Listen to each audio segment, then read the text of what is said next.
What is up, Bisnack Nation? I'm your host, Thriller C-Star. Let's get right into the snack. Inkompetent. Hela mitt liv har jag blivit kallad inkompetent. Vad jag än gjorde, hur väl jag än försökte, så var jag alltid den inkompetenta idioten. Dock var detta aldrig den egentliga sanningen. Om mina vänner inte vore lika inkompetenta, liksom ifall ert umgänge inte vore lika inkompetent, skulle inget av detta någonsin ha skett. Och av alla i detta rum är jag definitivt inte den inkompetenta. Du behöver inte göra så här. Om någon så borde du veta det. Ha! Göra och göra. Allt jag gjort, kommer göra och gör är förutbestämt. Om någon så borde du veta detta, Chad. Vi lever i en enda kontinuerlig världslinje som från vårt perspektiv är fastställt från tidens begynnelse ända till framtidens tomhet. Allt som sker är deterministiskt, eftersom absolut inget inom denna värld är disjunkt från kausalitet. Men vårt samarbete är starkare än din hjärna! Vilken sekund som helst kan tekniskt sett miljontals tidsresande versioner av oss dyka upp för att förstöra din jävla hubris dick! Har du däremot sett det hända? Skulle inte tro det. Du ser inte heller någon komma och skydda mig, eftersom jag med absolut säkerhet vet att det vore ett slöseri av energi. Exakt som du just visade på, så är människans tillstånd en av inkompetens. Vi förstår knappt något av vad världen erbjuder oss på någon som helst nivå. Den uthållighet och skicklighet som av mig krävdes för att bemästra den tekniken som nu gjort era vänner hjälplösa är inget ni på 1000 år skulle kunna förstå. De själva kommer definitivt aldrig ens kunna häpna över vad som skedde dem, på grund av att de rent av inte är kapabla. Hur kan du stå där och säga dessa ord med en seriös min? Du är själv endast en människa. Allt du säger gäller dig på exakt samma sätt som det gäller oss. Skillnaden med mig är att jag inte fruktar sanningen. Jag vet mina gränser exakt, och det är utifrån denna vetskap som jag effektivt växer bortom en vardaglig människa. Jag styr mig själv till att bli mer styrbar.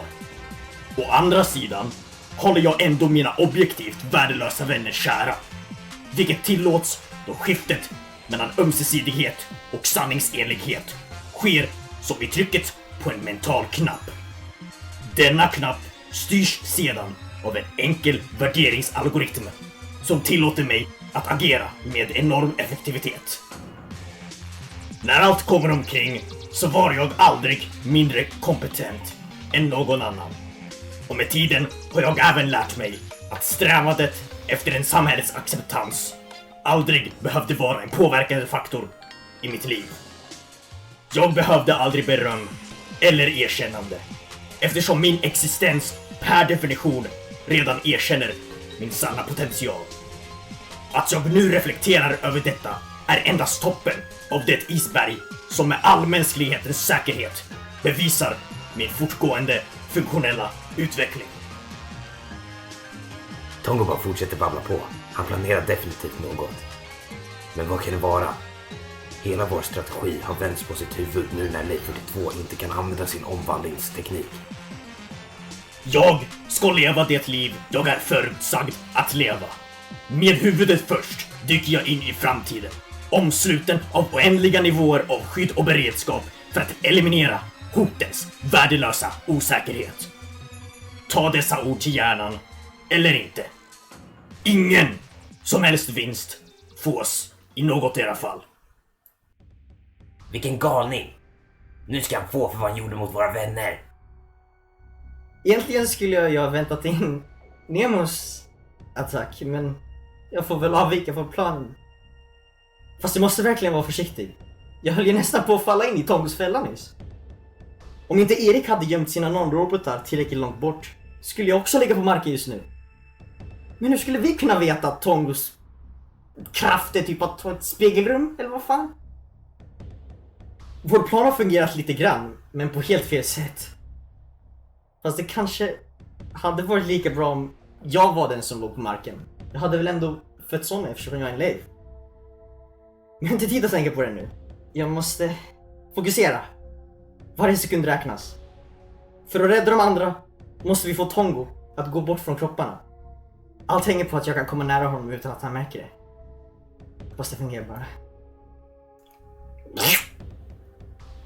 Om ni hoppets slavar ändå vill försöka utspela er fiktionella teater, så tillåter jag mig nu att berätta sanningen.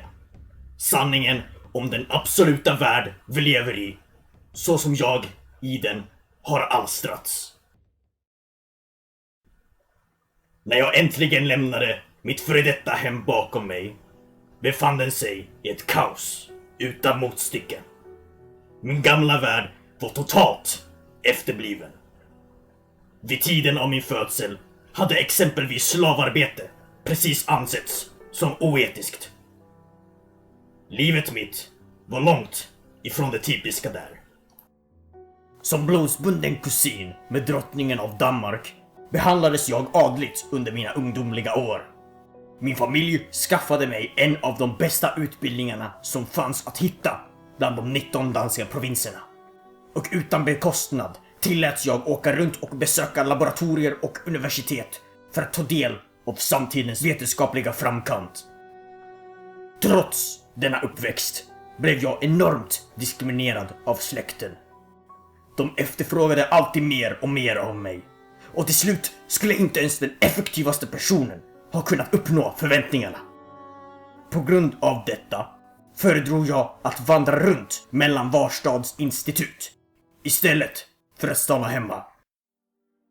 En dag befann jag mig i Carnots mytomspunna bibliotek, var i jag i arkiven upptäckte en egendomligt gammal bok. Det fanns ingen datering på skriften, men den var skriven på en utdöd och nästan barbarisk protosvensk dialekt. När jag senare frågade administrationen om boken sa de att de aldrig hade hört talas om ett sådant föremål. I självaste verket var boken hemligstämplad i högsta grad. På grund av mitt kungliga ursprung var jag dock en av de få som kunde få observera textens budskap utan att bli avrättad med detsamma. Innehållet i fråga var vansinnigt. I detalj skildrades och dokumenterades bland annat existensen av något slags fält som genomsyrar världen och är människan essentiellt. Enligt boken ansågs detta fält ge var levande individ en unik kraft genom en process ingen kunnat förstå. Ett år efter att jag läste denna bok initierades dock samhällets kollaps. I och med eden på Bolplanen och stormningen av Pentagon befann vi oss nu mitt i den danska revolutionen. Snart halshöggs drottningen och landet blev enormt instabilt, samtidigt som hotet av Gamla Zeeland var högst aktuellt. Av säkerhetsskäl läts den gamla boken brännas upp, antagligen för att inte låta informationen komma ut i samhället. Därför blev jag den enda levande person som fortfarande visste om bokens hemligheter. Till slut beslutade jag mig att fly från landet. Detta skulle däremot visa sig vara ytterst svårt.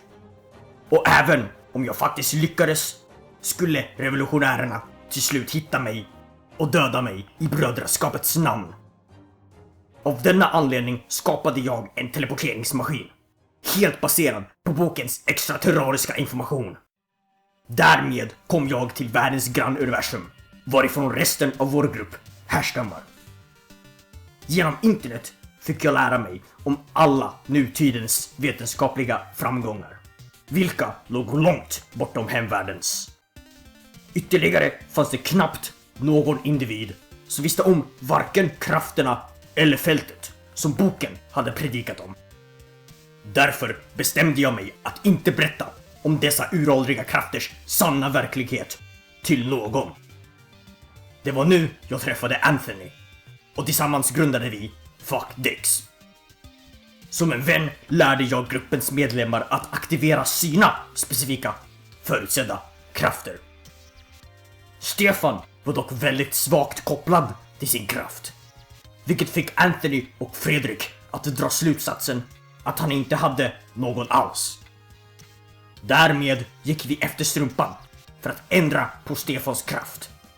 Vilket för idioter som er är ekvivalent med att ge honom en äkta kraft.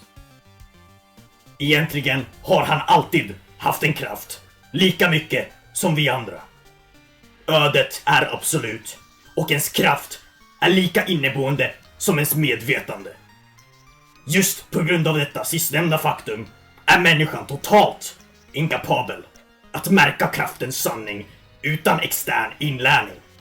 Ty det som är närmast våra ögon är svårast att se. Den som antar sig veta även de mest grundläggande av koncept är sannerligen inkompetent. Jag hoppar in i honom.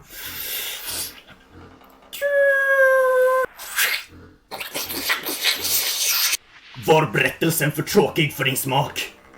Det märks så att du tappade ditt fokus.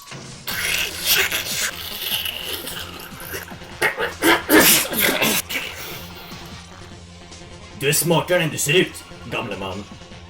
Det är bara så enormt synd att människan aldrig lär sig av sina misstag. Om ni endast hade utövat lite mer eftertänksamhet så skulle våra vägar aldrig någonsin korsats. Låt mig nu demonstrera en av människans omöjligheter som i själva verket lika gärna skulle kunna vara den enklaste av enkla magitrick hos den billigaste magikern. Säg era sista ord, be era sista böner, ty tiden är inne för era välmogna kroppar att äntligen skördas från existensens sårbara träd.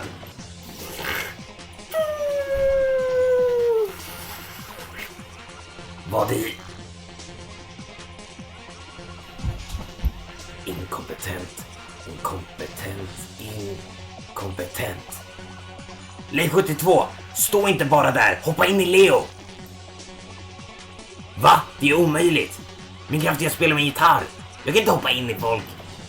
Strunta i vad du tror är möjligt. Bara gör det för fan. Det är vårt enda hopp. Jag kan rädda de andra, men Leo är dödsdömd utan hjälp. Tyvärr är jag enormt positiv på att Tongo har ett sätt att förgöra Leifs. För evigt.